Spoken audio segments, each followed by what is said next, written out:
And here is the thing. Beyond Mick Mulvaney's bullish assessment of his chances, there is actually real evidence that Americans do, in fact, want The Rock to run. According to a survey done last year by the marketing firm People Say Research, 46% of Americans want The Rock to run for president. And before you write that off as generic support for a novelty candidate, the same poll found A-listers such as Angelina Jolie, Oprah, and Tom Hanks had far, far less support. So is this real? Could The Rock possibly lay the smackdown on Trump in 2024? Let's bring in Judy Kurtz. She writes the In the Know column for The Hill, which covers all things Washington. Judy, thank you so much for coming on the show. The thing that's so interesting is this isn't just people saying this. This is Mick Mulvaney, a pretty big name. He's the one who's the latest person to say he thinks he could beat Trump. What's the vibe in Washington? What are people saying about this? Brian, you're absolutely right. It is Mick Mulvaney saying this, but I hate to break it to you.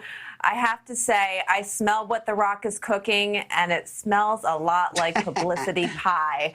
Anytime he has a project out, a new movie to promote, we tend to hear these rumblings of a potential political run and his political aspirations. At the risk of sounding completely cynical, it does seem to be an easy way for a lot of celebrities, not just The Rock, to generate headlines when they suddenly start talking about a possible presidential run.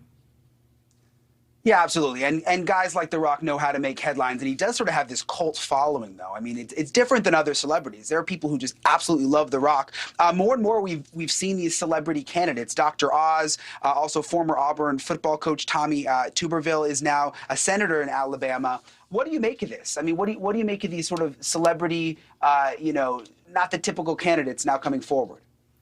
Yeah, there certainly could be some inspiration from former President Trump there. Now, anyone who has any sort of following or is on TV can look in the mirror and see themselves as a senator, as a governor, even without any political experience, a la former President Trump. The problem for many celebrities, though, is as soon as you attach an R or a D behind your name, pretty much automatically you can count on losing about 50% of your fan base. And so moviegoers might make more sense for them to be seeing The Rock fighting the bad guys in Jumanji than giving stump speeches on the campaign trail or trying to raise a lot of campaign dollars.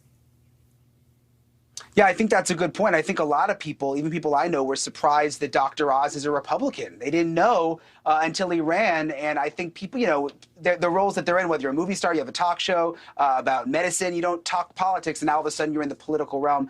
Thank you, Judy, so much for your time tonight. Thanks so much, Brian. Thank you for watching. Click the red subscribe button below so you can get more of NewsNation's fact-driven, unbiased coverage.